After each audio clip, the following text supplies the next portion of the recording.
Hello and welcome to the Rabblecast. My name is Eric Hernandez, and you are listening to episode number 651, if I can get it out in one shot. I hope it's 651, because after the recent numbering system debacle, I believe we're on track. Let's keep going. If not, I'll fix it as we go along, trust me. So for the time being, if you're looking at the title, we'll go with this one for now. On this episode, we talk about a bunch of different things. It's another grab bag episode of different topics. I start off with one with, first off, I should preface this in the beginning. I didn't do it on the show itself, so I'll do it here. Trigger warning for this one, because we do discuss an individual by the name of Georgia Tann. Georgia Tann is a social worker who did some very heinous shit, essentially kidnapping of infants and selling them for her own gain and profit. The reason I bring this up, it was a recent episode of Stuff You Should Know that I listened to. They went over this topic, and you can listen to the episode itself, find out all the background information. They do a deep dive, and a really good deep dive on it, but they always leave it open-ended so you yourself can do more research if you want to. But as they did that episode, they dropped a name that I was dumbfounded to hear, and I had to look up myself to see what was going on. But there was an instance where the world of professional wrestling and this social worker crossed over, and that is they essentially, or Georgia Tann essentially kidnapped a young Ric Flair and sold him off to another family. And there's a whole story about that. We talk about it as far as how that developed and Ric Flair's response to it when one of his old family members was coming to look to reconnect with him. So we get into that. We get into some powerlifting. Doug's been going back to the gym. He'd mentioned before, and I was just asking to see how things were going. I mentioned how I've been helping out my kid at karate as far as some of the exercises, doing forms correctly, making sure that he's getting the most benefit from his workouts. And then we also talk about, well, at least Doug did, movie we've been mentioning here and there, Late Night with the Devil, starring David Dastmalchian. From what I've heard and from the festivals that it's made its rounds at, check it out. Late Night with the Devil.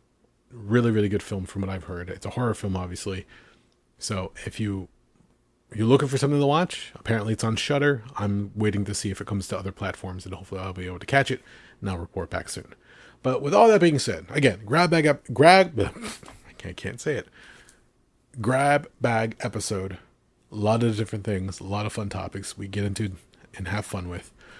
We are brought to you by InsidePulse.com. You can find us in the various different sections over there: games, comics, movies, TV, wrestling. Check us out. You can also find the show over at Rabblecast.libsyn.com, where the show is directly uploaded.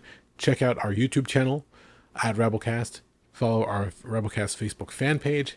Send us a tweet or message us on X at Rabblecast. Email us, rabblecast@gmail.com.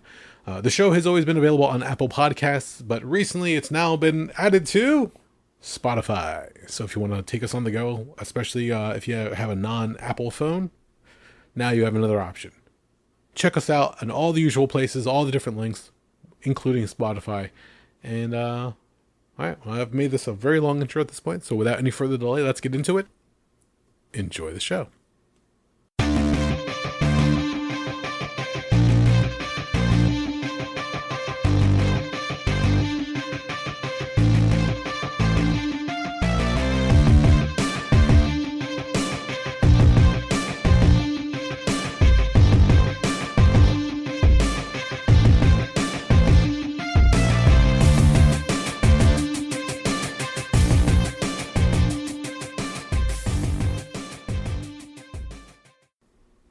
The Rabblecast. We're back. I think that was 10 seconds.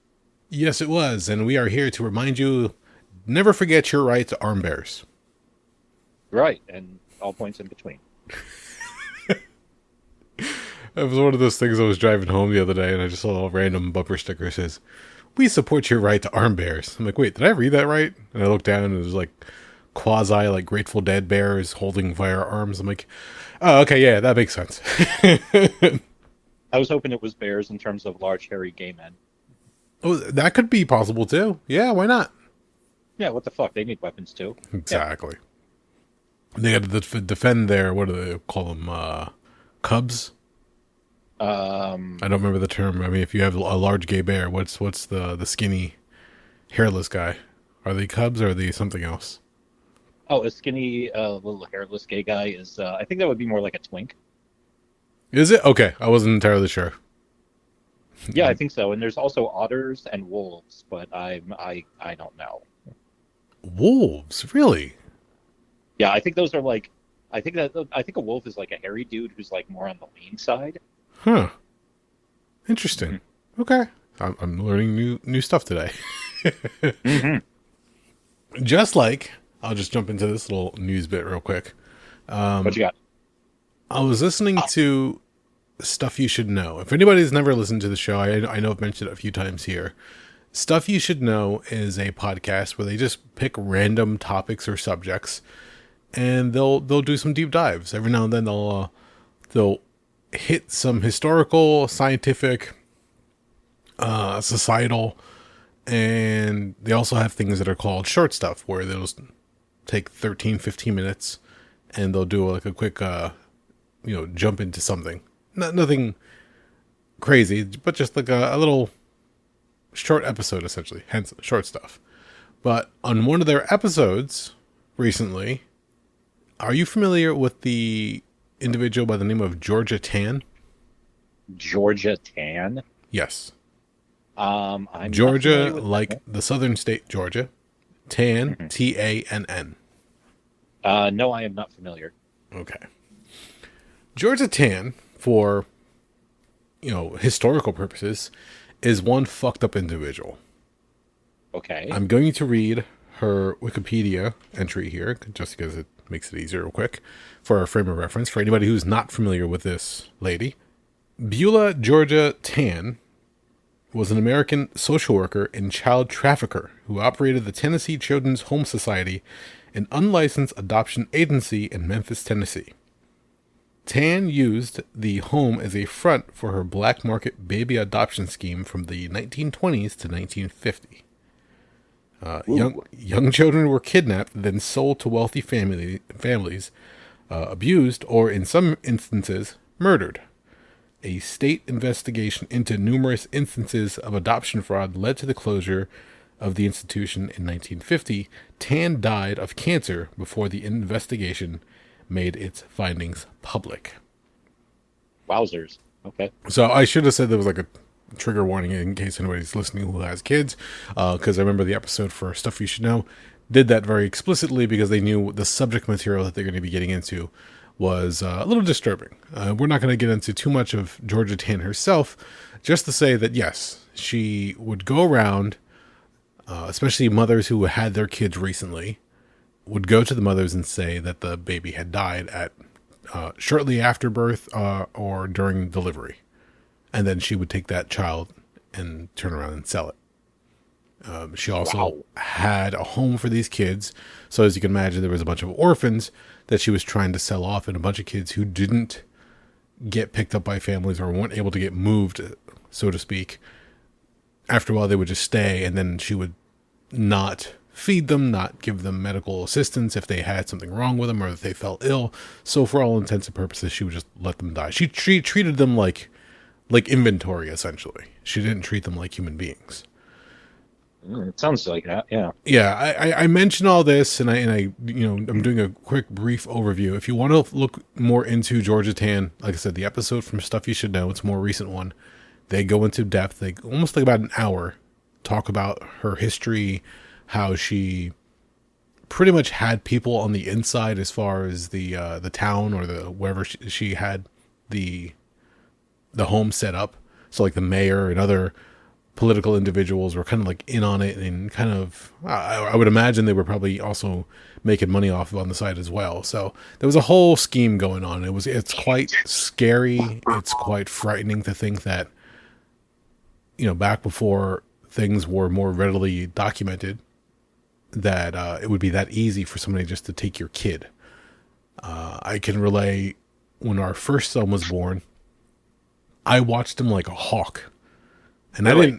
I didn't know what happened as far as this is concerned, but I remember hearing stories that, kids can go easily missing. So they told us a bunch of different things to just be mindful of and everything else. It just made me, more on guard, I guess you can say. So from the moment that our son was born and they put him under, they put him on the the scale and, you know, the cutting of the cord and everything else. Once they had to move him to the nursery to give him his shot and then take blood and run whatever tests, mandatory things from when the kids are born, I went along with, and I hung out in the nursery as they did everything. I did not leave his side. And when he was ready to come back to the room, I, you know, was with him the entire time there as well. Once I knew that they put this little sensor on his umbilical cord. Yeah. It's essentially the baby LoJack. So if anybody would take said baby out of the delivery wing of the hospital, that wing would go on shutdown. Mm-hmm. Doors would seal, an alarm or a siren would go off, and it would let somebody know that, oh, you know, somebody has left with a child that's not theirs, or unauthorized leave of a child. So once that was added on, and, you know, it was time for like nursery time for him just to relax so that Jen could recover a little bit, then yes, then I would relent. But even then, I could see him from where we were in the room. Like the door was right across from the nursery, so it was a perfect scenario for us. Mm-hmm. But, you know, that was me just being protective. Then when I heard about this story with Georgia Tann, I was like, holy shit, like this is like the nightmare that everybody talks about. This is the boogeyman that lives under your bed, essentially. As they're going through this episode, a name stood out to me. And I don't know if you and I talked about this. I think I know what name you're going to say. Go ahead. Okay. As they're going through, they're talking about all the different names and people that have, you know, their adoption records have been sealed, so they can't really find out where they came from, who they were, whatever the case is. And it's a whole battle with the legal system where, you know, they have to get this information released. Otherwise, the people who do want to find out what's going on can't. But then there's the other end of the spectrum of people who are like, no, you know what? I don't want to. I don't like that life. I never had that life. So why would I want to find out? And the one name that they mentioned in particular, Ric Flair, the Nature Boy, yep. Ric Flair. Yep. And I was dumbfounded when they said the name. I'm like, wait a minute, that Ric Flair? Like, how many Ric Flairs are there? Quick Google search talks about Ric Flair. I believe it was in 2022 or 23, where it was a news story that came out when they talked about it. And apparently his brother from the other family says, hey, you know, I found out who you are, and I found out, you know, what happened to you. I know I would really love to connect with you and everything. And Ric Flair actually said, what do I have to say to you? Nothing. Like, I don't know who you are. I've had a different life. I don't know what that life is. Thank you, but no thank you. And I was like, wow, that's... for me, that was like amazing. Like, most people, I mean, you hear all the stories of people trying to find their families after they were kidnapped or lost or whatever the case was. You kind of want to know where your roots are, you know, what your family was like. You know, did you get the smile from your dad? Did you get this, you know, stubbornness from your mom? Or, you know, did your brothers and sisters have very similar traits? Whatever the case is. Or, you know, when it comes to medical issues, you know, do you have a propensity for certain illnesses or diseases? You have to be prepared. But Ric Flair's like, yeah, no, I'm good. Yeah. And I don't know, like, you could say any number of things. I don't know if his brother was coming after him saying, hey, can I borrow some money? Or, hey, you know, I'm really into pro wrestling, that kind of thing. Maybe it came off like a mark. Yeah, that's the one thing I'm wondering. I was like, oh, is it like a shady... Was the guy like definitely trying to, like, you know, glom onto his fame? Or... And it's a tough situation with that kind of thing, to be honest with you, because... Yeah, for some people they'd want to know, and for other people they even say the same thing. It's like, well, this is somebody who you're a stranger to me, and, you know, I don't know what to do with you in that regard. I mean, that's a tough one, man. I don't know. So yeah, don't get me wrong, it's his life. I don't have a say in it whatsoever. But when that story came out, and especially when I was listening to the episode and they mentioned the name, I was like, wow, for somebody of a higher profile, you think that they would want to, like, reconnect with their family. But you also have to remember Ric Flair himself, and this is not me, like, trying to denigrate him at all, but he's had marriages and he's been divorced many a time. In fact, the one joke I make all the time is he's got the 4 ex-wives of the apocalypse who he has to pay alimony to. look, whatever the case is, whether you want to say it's because of wrestling or that was just the personality he had, and maybe that helped him out in pro wrestling, who knows? But Mm-hmm. he has not really been able to, I guess you can say, have a long-term relationship or commit to a long-term marriage. I don't know what that case is. I'm not trying to, psychologize the nature boy. It is what it is. We've seen a lot of guys in the wrestling world who, when they're on the road takes a hold of them, and it's a whole different way of living. When they settle down with somebody, then, maybe they can relax and maybe they're not performing as much. You can point to almost any example of guys on the road. Jake the Snake Roberts is a really good one, where he just, the popularity. Oh, Jesus. For anybody wondering, I have the window open because it's really warm. So we're going to hear cars going by. But the idea of being on the road and Jake Roberts, being popular, kind of like a quasi-celebrity, especially back in that time for wrestling, inviting ladies back to his hotel room. And he goes on about it in the one story. What was it? Beyond the Mat? Was that his story from that one? Are you talking about like with all the women he used to party with and stuff? Yeah, I know they talk about Mick Foley. I don't remember off the top of my head if Jake Roberts was also in that one. Oh yeah, and Beyond the Mat. Oh yeah, totally. And it was okay. It was Jake at one of his lowest points, I think, because that's when he was doing like dirt indies. Yeah. And I know because he came to one of ours. Yeah. Well, it's definitely not the Jake of now, where he's like, he's gotten cleaned up, he's in better shape. Yeah. He's had a couple of relapses, but he's kind of got himself back together. And what's his face and DDP did a ton of help for him, or did a ton of work helping him out. Yeah, for anybody who hasn't seen Beyond the Mat, at that point, Jake Roberts had fallen very far from the spotlight of the 80s as far as wrestling is concerned. A lot of people forget that he was pretty much one of the sparks that started the whole Austin 316 boom. Mm-hmm. But by the time he was doing all these lower tier indie shows, it was either people thought the drugs were going to take him out, or he was going to be taken out by his own hand. And that's how low and dark things had gotten for him. But thankfully, as you had mentioned, DDP Yoga, the whole accountability program that DDP had for him, helped him out along with many, many others, get them back. And he has had a resurgence. Not only did he get a chance to go back on TV, he's joined other different organizations, and now he's got a better outlook as far as life is concerned. I don't know. Does he still compete? I don't think so. No, he definitely doesn't compete. The last stuff I'd seen him do was he would come out to the ring in AEW with oh bloody hell, Lance Archer. Okay. Oh wow. Yeah, and he was coming out with him, and he was doing some promo work and stuff like that. I'm sure backstage there were plenty of guys saying, Jake, could you watch my match and like give me some notes and kind of give me a little bit of coaching and stuff like that.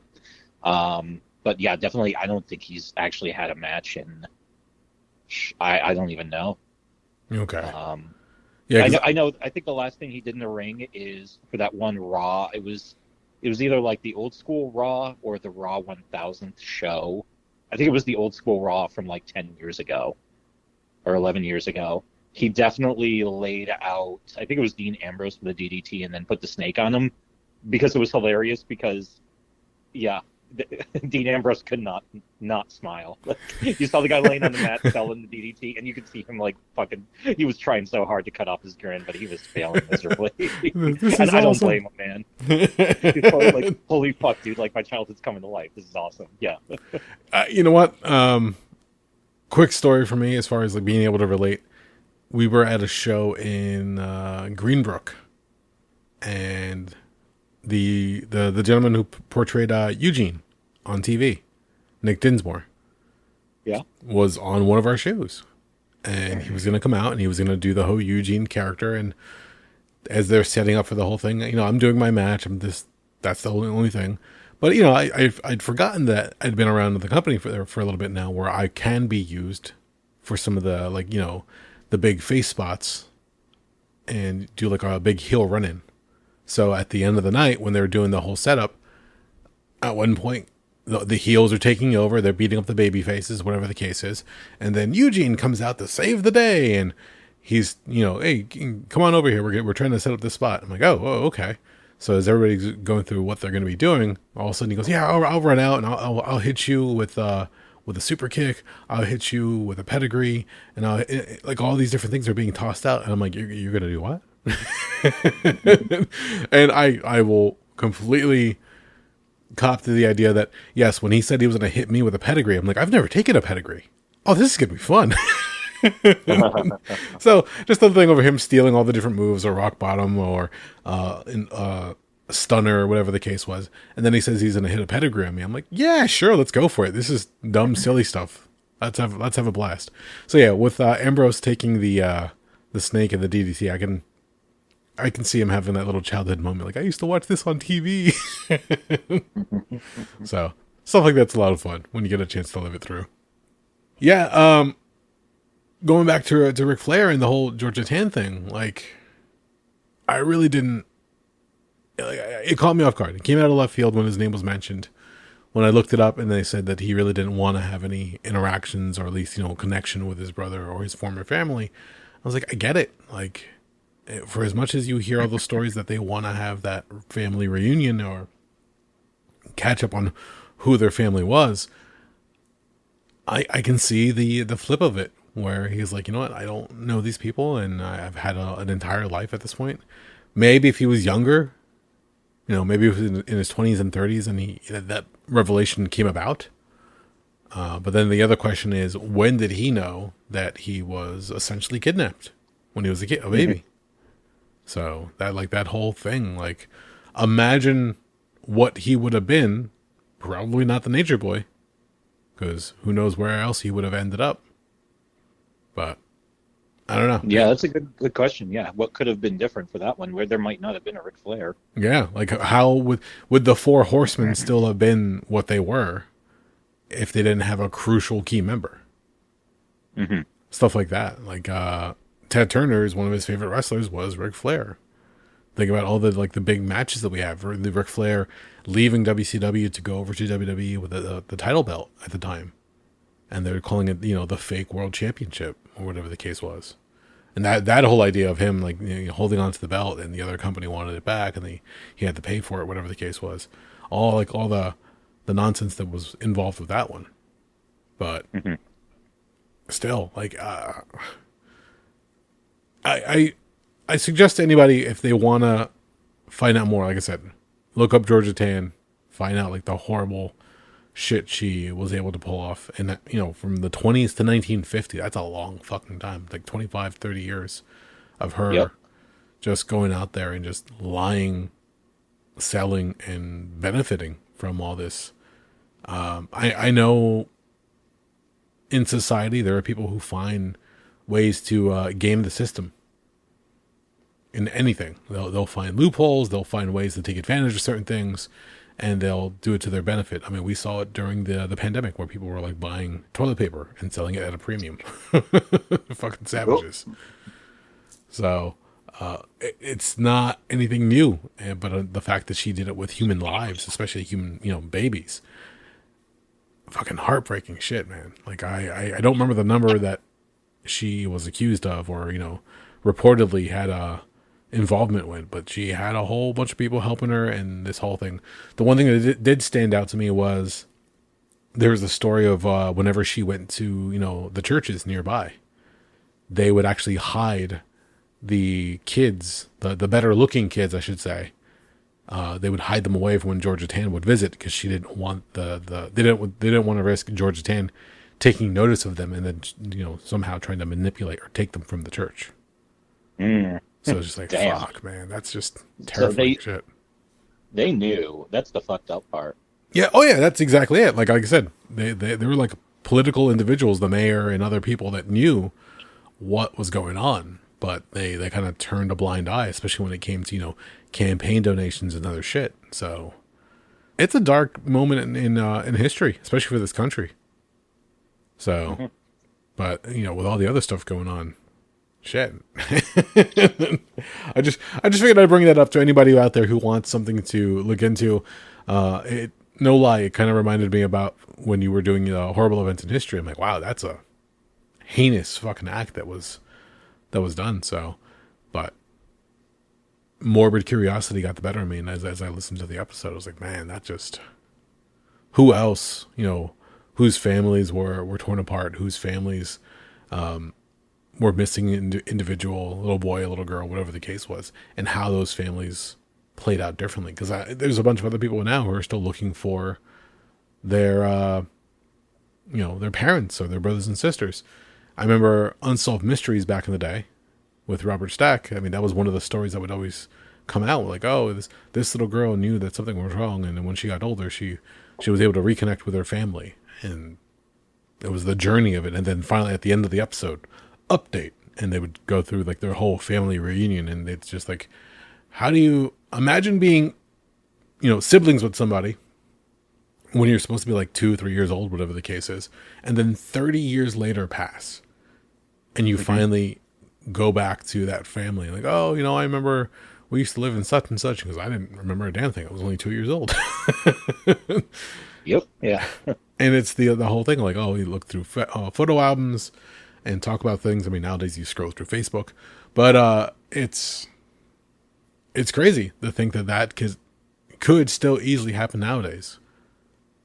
Like, there's those little pockets of the country where some shit still happens, where people turn blind eyes and they don't know what's going on.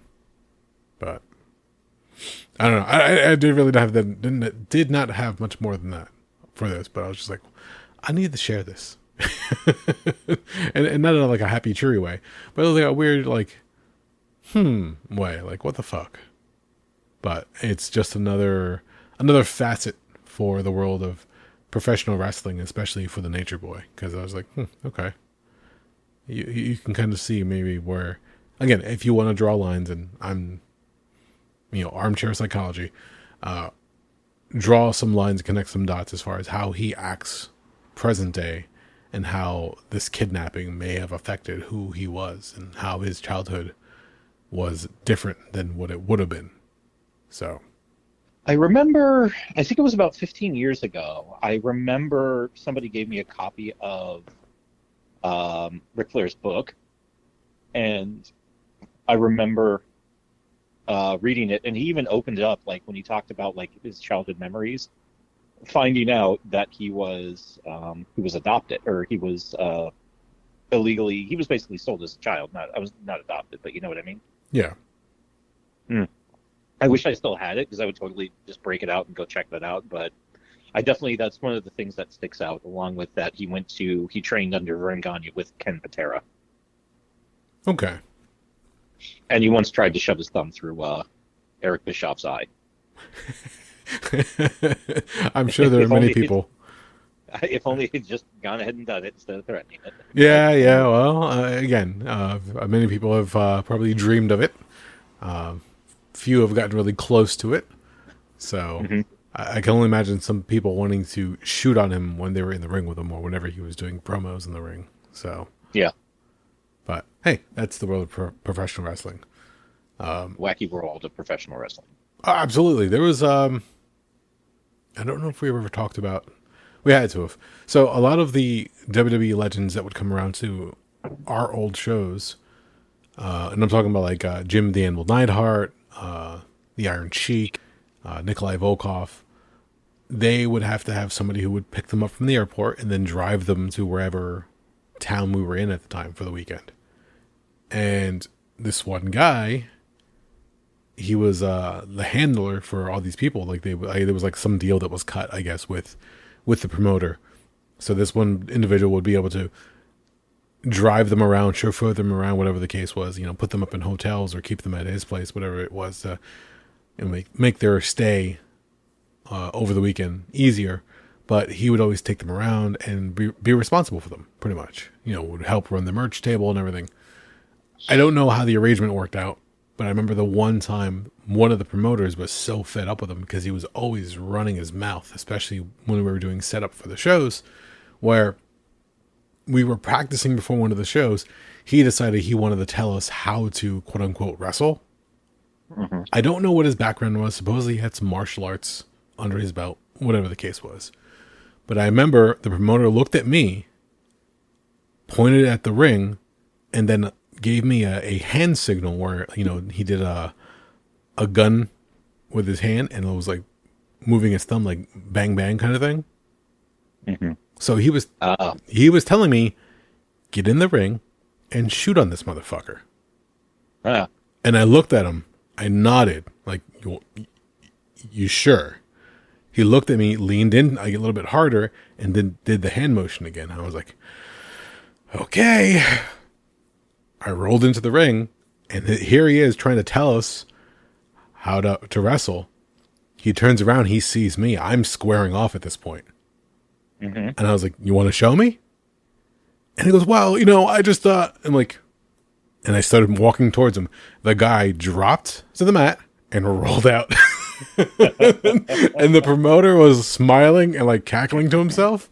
But I was like, I was just given the go ahead to take this guy out in the ring because I know what kind of guy he was. But I was like, I don't feel comfortable. Like I'm essentially being like put out there like a hit on somebody. I was like, fuck. But I was gonna grab him. I was probably gonna roughhouse him just a little bit, not too much. But he knew as soon as he saw the look in my eye, he just said, "Fuck this, I'm out." So I was like, okay, good to know. Good to know. Just standing opposite from the ring, that I was able to convey, like, you really don't want to be here right now. What was the dude's name again? I don't know if I want to say again. We may have said it in the past. I'll tell you off mic. Okay, that's fine. I understand not wanting to incriminate those who are dildos. Well, yeah. Well, the one promoter is no longer with us. I can say that much.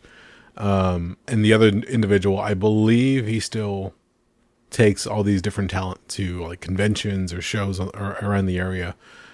It's been a while, and I don't know because a lot of these talents that we've worked with have been passing away. Like, I mean, we talk about the old guard. Nikolai Volkov has passed. The Anvil Hart has had an accident and he passed. Iron Sheik has passed.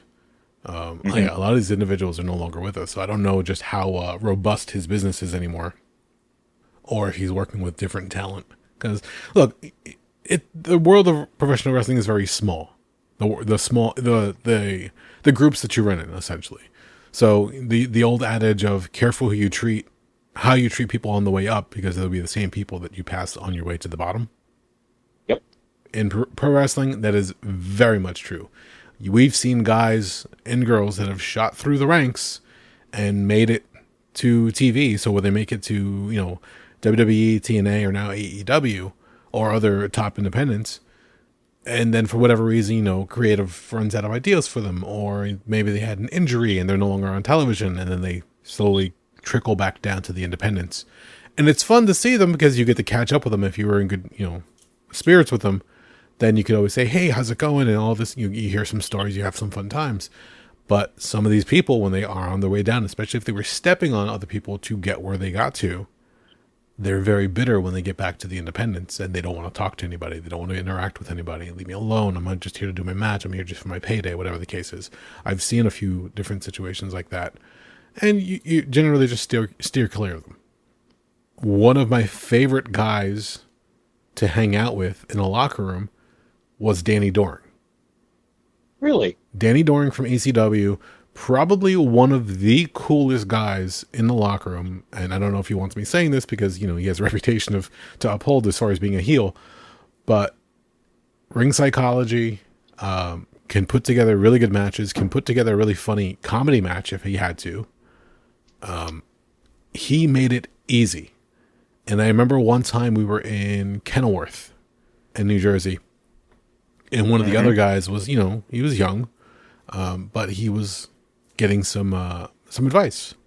And Danny was saying, if you're ever in the ring with somebody and you're not entirely sure if they're, safe to work with, or if they're going to take something out on you, whatever the case was, he gave him some pointers. And one of my favorite pointers is early in the match, if the guy is, being a little stiff or a little heavy handed, whatever the case was, you get him in a headlock, but you cinch it up real tight, making it tough for him to breathe. But as they're sitting there trying to get out of this, because, you're working together to put on a match, you start saying, you know, push me off, duck down, clothesline, but whatever the case was, you call your spots. You make it really difficult at this point for them to listen because they're gasping for air. Their main concern is now being able to breathe, and here you are trying to call out moves. So then you go through whatever it is. Now you're going to sacrifice some spots in the match because the other person's not going to be able to, one, breathe. You're going to gas them out, and two, they're not going to be able to follow you because they couldn't catch everything you were saying. Mm-hmm. So you just told them, drop down, back elbow, clothesline, whatever the case was. And then suddenly they try to do a back body drop and it just goes all weird and looks funny. The follow-up to all this is you go to the locker room, and before they can say anything, you walk up to them and goes, "Hey man, I'm really sorry. I think that was all me. I called out some of the spots. I don't know if you were able to hear me, but I fucked up. That's on me." So you take the blame for it, but at the same time you're like, "Fuck you. I'm not letting you stiff me, or I'm not letting you take over on me." It was like this weird, like reverse psychology shit. But the way he gave the advice, I was like, wow, that's fucking devious. Thankfully, in the few times that I've wrestled with him in the ring, I had never, experienced that. So as far as I know, I was always in good standing with Danny Doring. Would I expect him to remember who I am? Not at all. The man's traveled to many different places, had hundreds of thousands of matches. But I always, whenever his name was on the card or whenever his name was on the roster for the night, I was like, oh, this is going to be fun. Because we always had fun. Whatever lady was with him was usually really nice and very respectful of the boys. So it was no problem with him backstage. Especially some of the other guys that would come from like the ECW backgrounds. I guess because it was a closer knit locker room back then. Mm-hmm. Like they went through a bunch of shit together, so they appreciate now, especially the times afterwards. Another individual was Simon Diamond. Oh yeah, that never expected to share a locker room with him. Was very excited when I heard his name. Was doubly excited. I know I've mentioned before that I've portrayed the world famous wrestling clown for the company back in the day for our independent company. Didn't want to do it. Hemmed and haw about it, but it was a way to get onto shows. It was a way to get ring experience. And hell, they were going to pay me. And I remember one time we were going to be doing an outdoor show. Simon Diamond was going to come down to the show. I believe this was out in Edison. And one of the referees was talking to me, and he goes, "You know what? I was talking to Simon Diamond. He had some really good ideas for different things. And he told me something that I did not ever expect him to say." I was like, "Oh yeah, what's that?" And he goes, "He wants to portray different characters. He doesn't want to be Simon Diamond anymore." I was like, "Oh, that's weird." Yeah, exactly. Like, that's weird. Like he's built a name. Why would he?" He goes, "One of the gimmicks he always wanted to work, never got a chance to. Doink." I was like, "Get the fuck out of here." He goes, "Yeah, no. Apparently, he's always wanted to, put the leotard on, put the makeup on, and just go have fun." Because he says that you don't have to worry about being you. You can just be a goof and go out and have fun. When I heard that, and I was like, "Motherfucker, he's right." Nobody knows it's me under the fucking makeup. Nobody knows it's me going out there being a complete goof. So you're once correct. I Doug, when I tell you this, like, it was my ego that was getting in the way. Whenever they told me, "Oh, you're on the show today. Great. You're going to be the clown." Fuck. It was such a weird thing. But I have to say there was a couple great things about it because, one, I could do whatever I wanted. So any silly shenanigans I could do or pull off, the crowd ate it up, which wouldn't work when I was the Indian warrior. I remember one time I came out, our friend Michael gave me these confetti guns.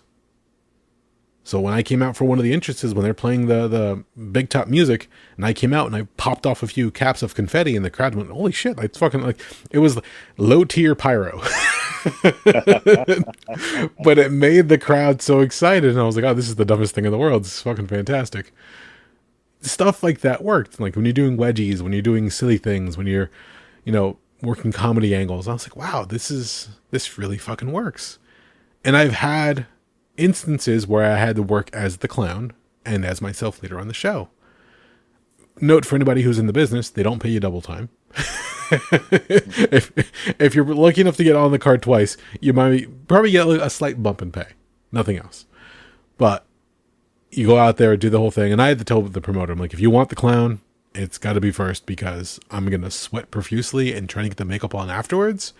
Next to impossible. That's just the way it is. He goes, all right, we'll work it out. I'm like, great. And so that I could be the heel or my regular character later in the night, and I can just be like the big tough guy at that point. And not that I didn't like goofing around. It was just harder for me to get into that character because it's not mine. Then, but then again, like being the big tough guy, like how many tough guy characters are out there? You've seen one, you've seen them all. So yeah, it was the whole balance of trying to figure out how to entertain the crowd, but at the same time, not make a complete fool of yourself. The clown character gave you that freedom. Mm-hmm. And when I finally realized that, I was like, shit, I wish I knew this 10 matches ago. Because I could have had a lot more fun and probably came up with better ideas. Even sitting here right now, I kind of wish I could portray that character again. In fact, fuck, I could probably call somebody and probably get like a match booked. I'm thinking about it. The bug is biting me again. But yeah, like you can go out, you can go have fun, and you don't have to worry about what the crowd's going to say. You don't have to worry about what they're going to do. I mean, granted, everybody knows that it's not the original Doink. There's been so many at this point. But go out there, be silly. The kids eat it up. Sign a few autographs. I remember the one time I was signing an autograph and somebody gives me their like poster or whatever, and I go to sign Draven, and as I start doing the arm, I'm like, nope. And I'm scribbling out, and the kid's like, what happened? I'm like, my marker's not working. And then I just had to like re-sign it again, something silly, like a little spiral, big exclamation point. I just try to differentiate whenever I did that as opposed to my character. But crazy shit. Wasn't expecting it. I wish I had a more mature sense of it then than I do now. So I don't know. Mm-hmm. Weird little side stories. So I know it's like we're into the show at this point, but how the hell are you? What's up? I'm okay. Just tired and just overwhelmed with life. So the same as normal. Gotcha. Anything different as far as your powerlifting is concerned? Yeah, just did some rounds of testing to see what my new maxes are. So that was pretty cool. I came up with some good numbers. How do they test you for powerlifting? I've never done that. Well, okay, so the program I've been working, it's effectively a 9-week program. Each week you hit something different. So 1 week, so each piece of the cycle takes 3 weeks. So there's 3 things you want to do for each of the 3 lifts. So 1 week, like your deadlift is going to be like heavy, and then your bench press is going to be like a speed bench, which you're supposed to move faster to like kind of build explosive power. And then your squat's going to be more like higher repetitions, and then you switch it up. So then the next, then the following week, like whatever, you switch it up again. So you basically do like the speed, the heavy, and the repetition for each of the 3 lifts. And then once you kind of go through that, that's the first piece of the cycle. And then you redo it, but you kind of like change up the rep numbers. So you kind of drop them down and go a little bit heavier, and you run all 3 of those different types of lifts for all three again. And then the final 3-week cycle is you're doing a bunch of 1-rep maxes just to find out like, okay, where are our numbers at now? So yeah, I just got done. Last week I maxed out my deadlift, and this week I maxed out my squat. Now, when you're maxing out, like how heavy do you go? Do you go like absolutely like to failure, or so you can still do the form properly? You got to do the form properly. Well, the cool thing is the guy who runs the place I'm lifting at, he was a competitive power lifter for like 25 years or something like that. So the guy knows like the guy knows the craft inside and out. A lot of the training is specifically geared to people who do the powerlifting competitions. Okay. So that's how he's basically cutting it. Like your squat does not count unless your upper leg breaks parallel with the floor. Okay. So it's a deep squat. So basically with that, like basically like when he started me out today, he was like, okay, where was your bench or where was your squat at? Okay, start at 90% of that, and that's where we're going to start from there. And then like, okay, crush that. He was like, okay, go up 15 pounds and then go up 15 pounds and then go up. Until finally we got to the last lift. I failed the first time. I tried it. And then the second time I got it. So Nice. yeah. So basically, yeah. So I got new maxes. Yeah. My deadlift went up about 75 pounds and Jesus. my squat went up about 100 pounds. Hmm. Yeah, when they tested me, like I've always been bad at squatting because I never quite understood the form, but him and like some of the other guys there who are like really good at it were like kind of coaching me through. It's like try this, change your stance up to this, do this, try this differently, and I was like, oh, like, and once I kind of started to find like there's a slot for a lot of those lifts that your body kind of wants to move through. Yes. It's similar for most people, but everybody's like slightly different due to ergonomics and like body shape and like mechanics and all that.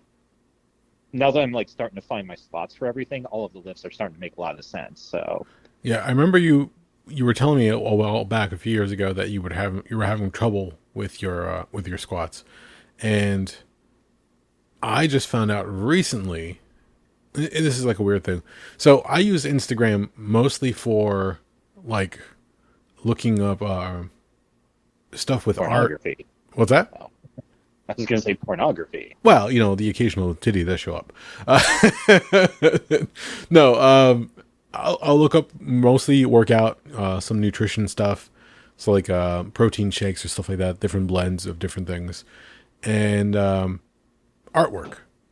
But when it comes to doing workout programs, like different kettlebell circuits, ideas to work out as far as using dumbbells or free weights, body weight exercises, I don't have time to go to the gym readily right now.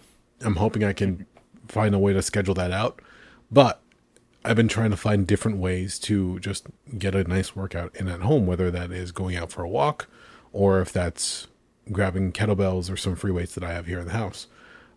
I found, much like this is kind of like when you and I would take walks around the neighborhood, I found some nice routes around the neighborhood, so now I can go for like a 4 mile walk with some sprints in between, so I can have a workout as far as that's concerned. But I also have found different ways to do different exercises that help me increase the efficiency, or if not, just max out my form. Not the weight, but just the way I'm doing it, so I know I'm getting the full effect of the exercise itself. Yeah. And that was, funny enough, squats were one of them. And I was watching a video online, and there was this one lady who was doing the demonstration between a squat and a deadlift, and just how different the two forms are. And watching it, I was like, oh, motherfucker. Like, I've been doing squats wrong this entire time. So I was emphasizing, whenever I do my squats, just starting with my knees. So when I go down, the first thing that would bend on my body would be my knees, not my waist, or my hips wouldn't rotate. That would all come after the fact, after the exercise was started. But as I'm watching this girl do it, I'm like, oh, this changes everything. So then I started doing it differently. And then when I first do my squats now, feet shoulder length apart, turned out slightly, and then when you go down, the first thing you do is kind of like you stick your butt out a little bit, so that your waist is the first thing that goes, and then your knees come afterwards. I was putting the other thing first, and kind of like, oh, that would make sense why my knees were getting a little uncomfortable for a while. Yeah, the hip hinge, man. It's all about the hip hinge. Now that I make that, I emphasize that's the first thing I do. So I'll not cheat, but I guess I prep myself a little bit right before I go all the way down. I'll make sure to push my hip out a little bit more, so that I know that's the first thing that's going. Everything else will feel smoother as I'm doing that. Now I'm trying to find things around the house to put under the heels of my feet, because they're saying that if you do elevated squats, that also helps to save your knees. There's a guy on Instagram who goes by Knees Over Toes. And it's this whole program to help you save, heal, and build up the strength around your knee. So for anybody who wants to get higher vertical leaps or jumps, this helps do that. And it also helps to maintain your knee strength. So if you've had knee injuries, or if you've had problems with your knees, this helps. One of the big things that I found out, and I try to incorporate it when I go for my walks around town, is people always forget about the back of their knee. When you walk forward, you're doing your regular movements. It's strengthening your knee in a regular capacity. But if you, for a little while, will walk backwards, 2 to 5 minutes, it works the opposite side of your knee. So the back of your knee, essentially. And when you see people, when they're in like football training camps or CrossFit camps, whatever the case is, you see them and they're pushing the sled. So somebody's on the sled and they're pushing, 150, 200 pounds, or if they put a bunch of weight on there and they're pushing the sled down the AstroTurf. There's been another fad or trend, I guess you can say, that's been starting where people actually put a strap around the sled, and now rather than pushing it, they'll pull it. So they'll run backwards. Once again, strengthening the other side of the knee. I was like, motherfucker, that makes sense. How silly is it? And your butt. Yeah, oh yes. But you can, like, for anybody, I highly recommend it. If you walk backwards for a few minutes straight, like, you have to have a clear path that you're walking, obviously. You don't want to bump into something and fall over. Please be careful out there. But as you're doing this, you'll notice the placement of your foot. You'll notice the movement of your leg. You'll notice your butt, like you said, and like all the way up to your hips. It's so much different than walking forward. You're like, oh shit. There's a reason why when I would play flag football with some of my friends, they would throw the ball, I'd catch it, and I'm not a fast runner at all. Like, I'm a big guy, so for me to get any kind of speed going, like, once I get moving, I better hold on and pray to dear God, because I know somebody's going to catch up to me, especially in the game of football. I got to get everything out that I can, otherwise I'm done. But at one time, they throw the ball to me, and I catch it, and I see the guy coming up behind me out of the corner of my eye. So to try to stop him from getting one of my flags, I spun around, and I started running backwards, held on to the ball, and they couldn't get my flag just because of the way my body was positioned. The flags were more towards the back at this point, the way I was running. So he had to, like, run just a little bit harder to get to the flag. But I was able to get down the field a good ways. And then when we stopped, he goes, motherfucker, you run just as fast backwards as you do forwards. How the fuck do you do that? I'm like, I never noticed. This is not a skill I've tried, but thank you. Because apparently a lot of people, when they run backwards, they lose a half step or something. Yeah. Because it's such an unnatural movement to most people. And I never realized that. But when I saw it, it was told to me at that point, and then when I was doing the workouts, I'm like, fuck, that makes sense. Okay, yeah, we do this one way the entire time. Why wouldn't it help out in the opposite end to strengthen the other side? I'm like, okay, it's coming to better more and more. So yeah, for as much people say that social media is nothing but doom scrolling, no, if you search for the right things, you can look for things that'll help you out. So art, nutrition, and workouts work for me. But if you're like my brother, who I think I might have mentioned this one time, we're over at his place for I don't know if it was Memorial Day or 4th of July.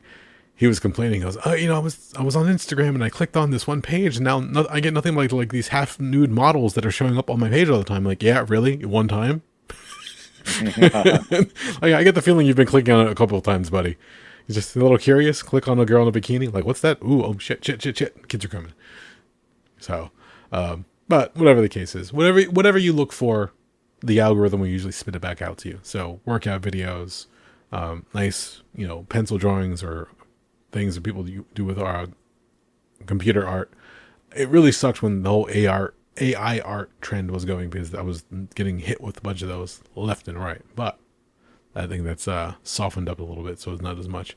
But I'll find like a bunch of old comic book covers, decades old stories where they're talking about the heyday of comics, and that's always fun to kind of get lost in when I have some time to kill, which is less and less these days. But I have my moment. But no, that's about it. I mean, when you realize that you're doing something wrong, and I remember like you had mentioned that you weren't getting, like, your hip wasn't like rotating enough to allow you to do the deep squat, because it was like an uncomfortable squat for you, right? Yeah, that was the problem. I figured out what the issue was thanks to some coaching. Okay, yeah. And here I thought I was doing it well enough because I was able to get a deep squat. But when I realized that mechanic that I had just been overlooking, because I'm like, I can do the move. deep squats are not a problem, but then I'm doing this.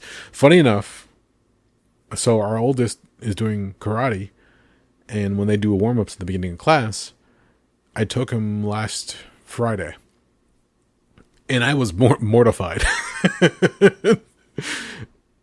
As they're doing the workouts, all of a sudden they're like, all right, let's do push-ups. And I see him down, and I'm not expecting a perfect push-up. He's 8. Mm-hmm. He's going down, and he's like pretty much like doing almost like a downward dog position. Like his butt's up in the air, and his chest is going down only. I'm like, all right, I got to work on that one. And all of a sudden he starts doing squats. And he's doing like these half-ass squats where it's like his knees barely bend and he's not going down at all. I'm like, buddy, we got to work on this. He goes, what do you mean? I was like, you're doing these squats, and I know you can do squats because I've seen you play. You jump around, you run around, and I've like you enjoy your time outside. You got to do a better squat. He goes, oh, I thought I was doing it right. I'm like, let's work on it, and we'll get it better. So we started working on it, and the same thing I was telling you before, where I was like, all right, stick your butt out a little bit. And when you tell this to an 8-year-old boy, of course he starts giggling and cackling, like, I'm sticking my butt out. After a couple attempts, he realized what was going on. I was like, all right, let's be serious. Let's get it done. We can joke around all you want, but stick your butt out a little bit first. And then when you go down, bend your knees, and then you go down. And then he went down like halfway, which was more than he was doing before. But I was like, all right, go all the way down. You're 8 years old. You are 30 years younger than me. Go down. And he goes, oh, okay. And he saw how far down I went, and my thighs were parallel to the floor. So he goes, oh, okay, I see what you mean. And then he started doing them. And I was like, all right, let's just keep doing up and down. That's all you got to do. That's what a squat is. You stand up, go back down. Stand up, go back down. Just remember to put your butt out. I'm putting my butt out. Please stop it. But last night, Jen took him to one of his classes, and she texted me, oh, he's killing it right now. He's doing his squats so much better after you showed him. I'm like, good. See, there you go. You just had to show him the way. Exactly. I'm like, good. Push-ups are next. Jen had a very good suggestion. We're going to start him on some wall push-ups, angled a little bit, just so he gets used to doing the movement. And then eventually we'll put him on the floor, do some knee push-ups, and just get him back to regular push-ups. And then from there, he'll start doing this weird like yoga pose as he's doing regular push-ups in class. So slowly but surely, I was like, I'm gonna give this boy all the opportunities that I didn't get growing up, and whether he accepts them or not, that's on him. Like Jen and I had this whole thing early on where like, oh, we should probably sign him up for karate classes, because our friend Amber was like, oh, I would love to have him in class. And that's all fine and good, but I looked at him like, all right, are we signing him up for class because he wants it, because it'll be good for him, or because we want it and we're projecting on him and we never got the chance to do it, so now we want to live vicariously through him? Which one are we doing here? And she looked at me, she goes, oh, that's a good point. I grew up in the era, and as did you, of the Karate Kid. And McDojos popped up all over the place. Come, sign up your kid. We'll charge you X amount of dollars a month, but your kid will learn self-defense and discipline. Whatever the case was. Everybody wanted to do the crane kick. Everybody wanted to wax on, wax off. Everybody wanted to be a goddamn ninja. Exactly. Different time, different thing entirely. Now with the resurgence of Karate Kid through Cobra Kai was YouTube Red. Now it's Netflix. Now there's a whole new generation that's jumping into martial arts again. But when I asked Jen, I was like, are we doing this for him, or are we doing this for ourselves? Because if you didn't get to do martial arts when you were growing up and you're just having him do it now because you wanted to do it, it's not going to work out. It's the wrong reasons. So later on, we waited for a little bit. And then when he finally was old enough, when we signed him up, I was like, all right, understand, if he doesn't like this, we're not going to push him. But if he likes it, then we'll keep him honest and accountable, and we'll keep taking him. And don't get me wrong, there were a couple times where he didn't want to go, or he wanted to stay home and play his games and stuff like that. I was the same way too when it came to certain sports growing up. But finally I was like, all right, you said you wanted to do this. You're having fun. You tell me now. Do you want to do this, or do you want to stay home? He said he wanted to go. So we've been taking him ever since. And we take him a few times during the week just to make sure he gets it in. The one thing I've been noticing is he hasn't been doing his forms as well. Mm-hmm. And one of the senseis over there, I will not say their name because I don't want to call them out, but they are not the greatest sensei when it comes to responsiveness. Like when you try to get some help or assistance, they kind of just ignore you. So we went to, our friend and the one sensei who helped us out. We went to Amber and said, I went to the other sensei and I asked him for this, but I have yet to hear back from them. So do you think you can help us out? And pretty much immediately she goes, absolutely. And just sends the information over. She goes, have him practice these and then we'll work on them in class. It's like fucking awesome. So just to help him a little bit further and maybe get him to where he's more comfortable. Because when they would do demonstrations in class and they call them volunteers, I looked at him and was like, why didn't you volunteer? He goes, I didn't know it. I didn't want to embarrass myself in front of others. I'm like, you're not going to embarrass yourself. They're going to help you. But again, things that he's learning, things we're trying to instill in him, stuff like that. So all that's to say is do your fucking squats right.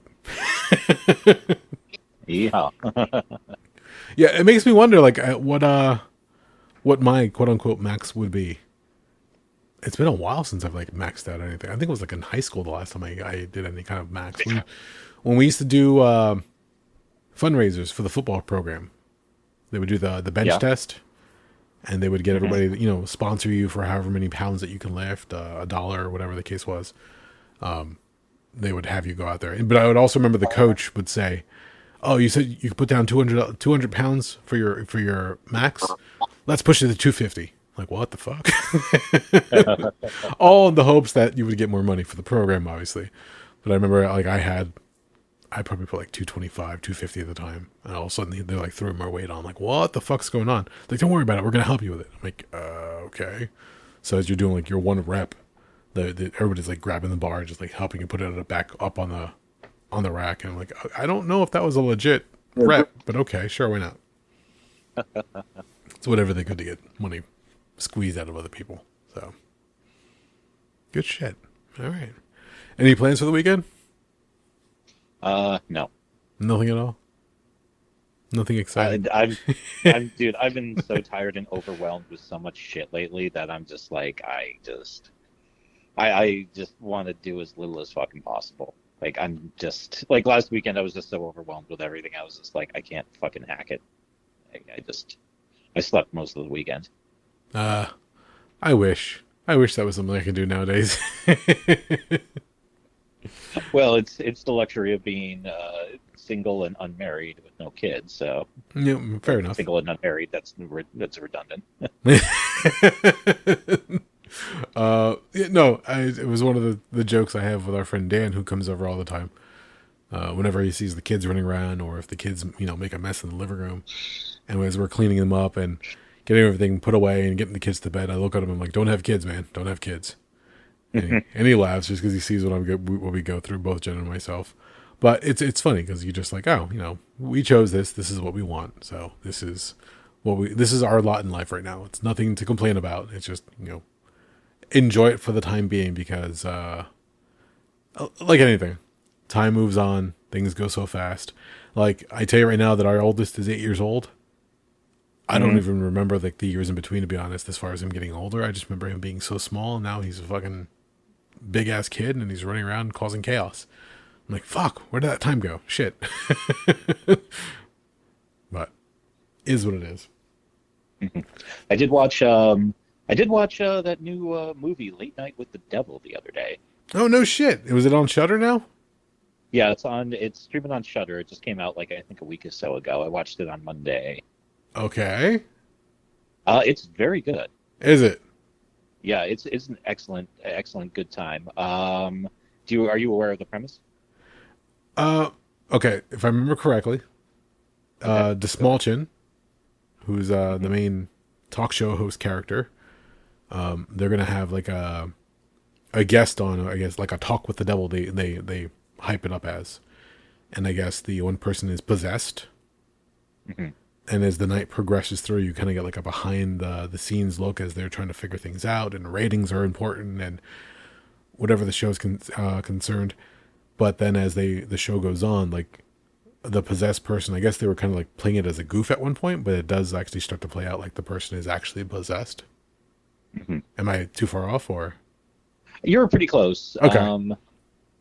Yeah. Dastmalchian, he's Jack Delroy. He's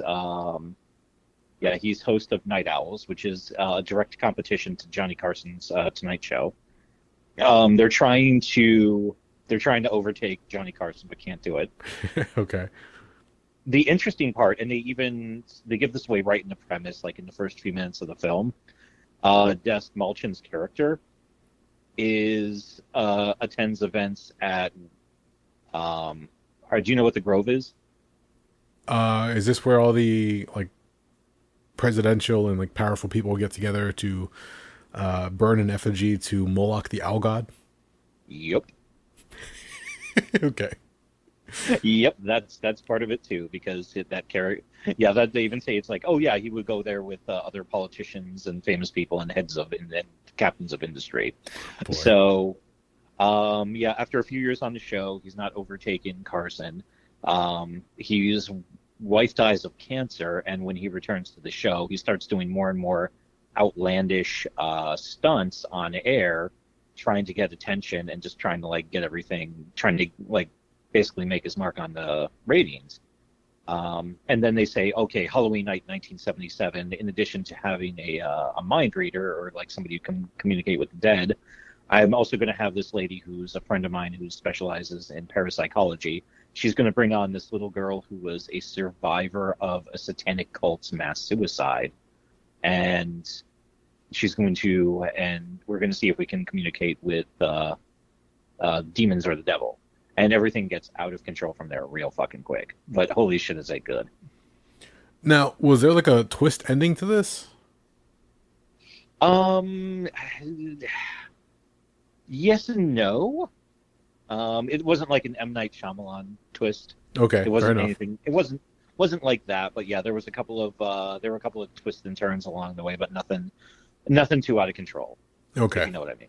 Yeah, I'm trying not to give away too much if any of our listeners have intention of watching this film. No, I mean, I heard about this film, what was it, last year? I think I mentioned it to you. You actually texted me about this. It's like, hey, I think it was like last July or August that you sent me something about it via text. Yeah. And that was only because I had heard about it on one of Kevin Smith's podcasts with Mark Bernardin, because it was doing its rounds at different festivals. Mm-hmm. And from there, they were promoting it and saying, "Oh, David Dastmalchian, he's been on Fat Man Beyond a few times, and he's friends both with Kevin and Mark.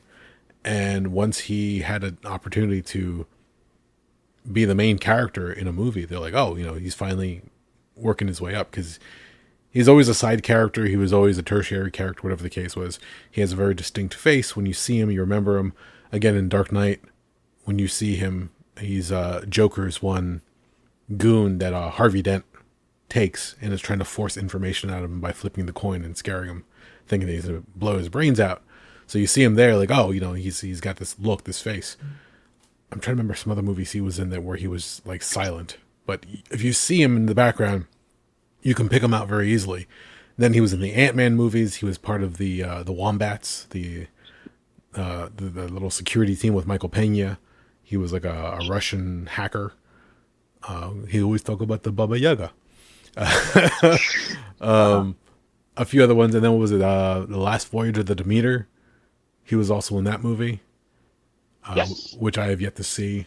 And then when this one was announced, I was like, oh, Dastmalchian. Oh, he was also in James Gunn's Suicide Squad. As Polka Dot Man. Polka Dot. Yeah, which is wild because, this is going to be like a silly joke throwaway character. And it's like, this character's got like a really tragic story. Yeah, if it's done right, absolutely, yeah. So, and they leaned into that a little bit. But yeah, once Late Night with the Devil was announced, and they were like, oh, Dastmalchian's, going to be heading this up, and apparently he's a big horror fan. I was like, oh, Doug has to know about this. So that's hence the text and everything else. And I've been slowly tracking it and waiting for it to come out.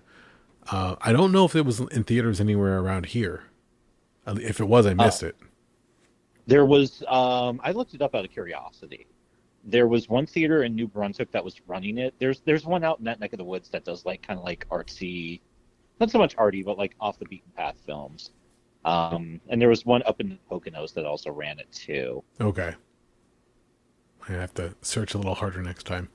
But yeah, once I heard it was starting to come out in streaming and I knew Shudder was the one destination it was going to be landing on, I'm just waiting for it to pop up on something else. I don't currently have a Shudder account, and we've talked about this before. Not having to pay for another platform be fantastic. So, nothing against Shudder, but if it comes to one of the other platforms that I currently am subscribed to, I would love to sit down and watch it. So yes, I'm very much looking forward to that one because again, I keep hearing about it.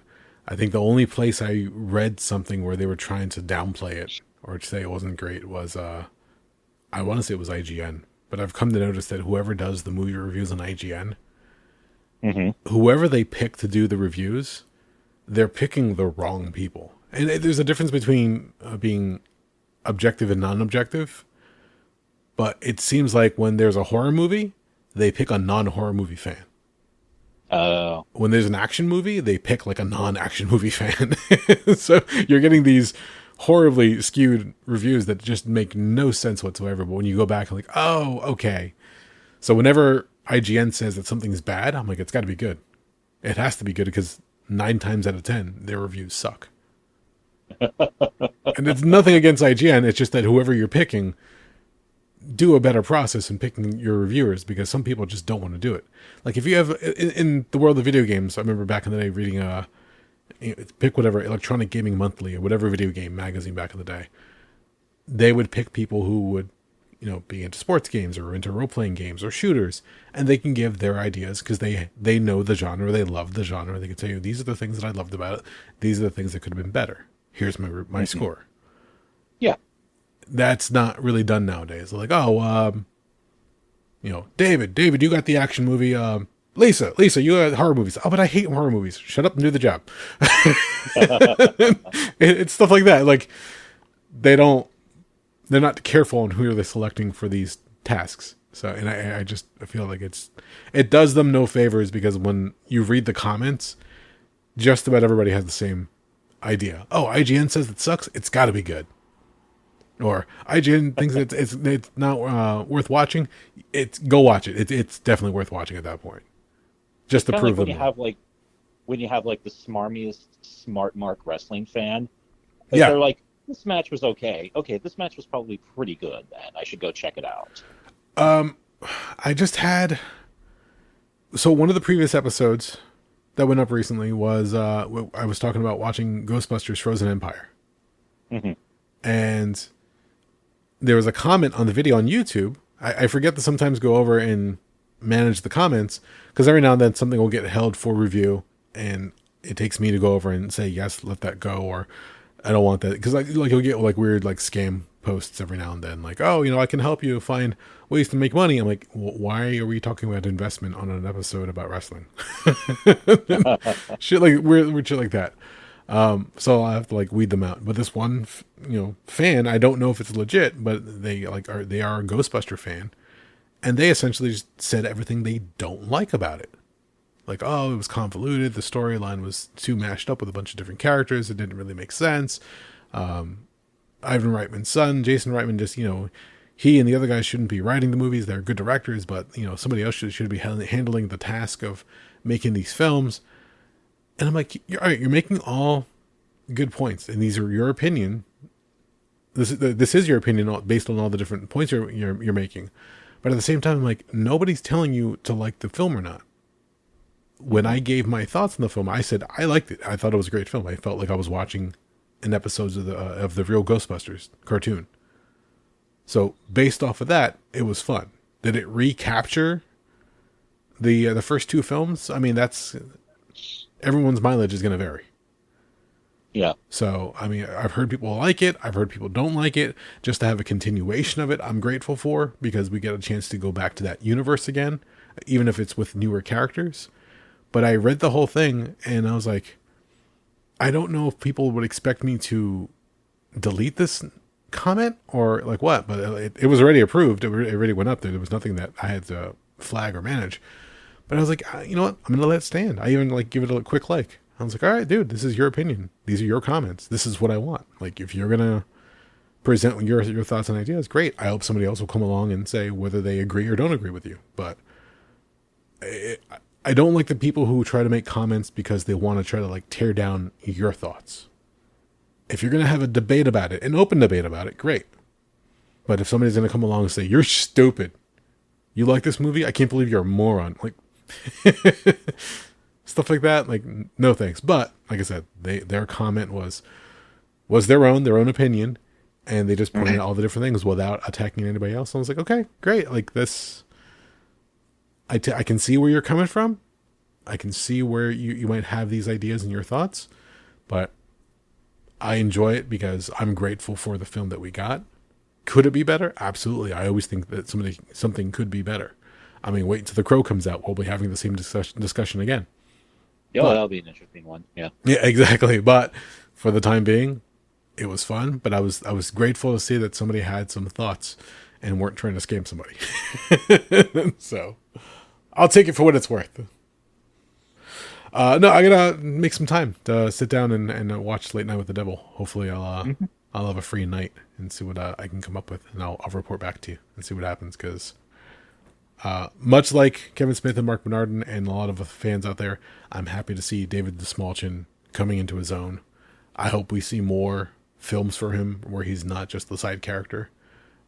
I think he's a great talent, and supposedly he's getting some more projects going his way, writing and acting wise. So if that's the case, maybe we'll be seeing more stuff from him overall.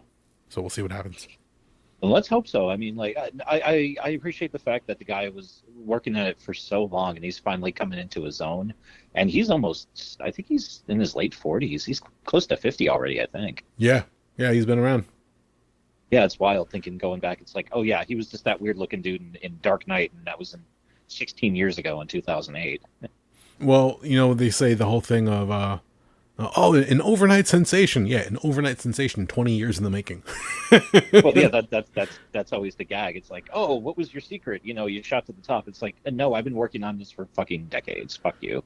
Yeah, there's when Pedro Pascal, who's now known for Last of Us and The Mandalorian, when he finally hit it big with those two shows, people were like, oh my God, Pedro Pascal, he's everywhere. He's like, he landed here just out of nowhere. I'm like, no. Pedro Pascal's been around for a while. He's been working on what are those? Oh God, I'm blanking on the fucking show. But those cop procedurals, Special Victims Unit, or whatever the case is. Law and Order. Thank you. Jesus Christ. I feel like I'm a moron. It's getting late. I can't recall anything. But there's a few episodes apparently of a younger Pedro Pascal who's playing some punk dude or some street kid. Mm-hmm. You see him. He's been out there. He's been doing it for quite some time. He's been doing his side characters, his TV shows or small bits, and little by little worked his way up, started getting some notoriety, worked his ass off, then finally got recognized, and now it's like, oh my God, he's amazing. Where has he been the entire time? He's been on your screen repeatedly. You just overlooked him the entire time.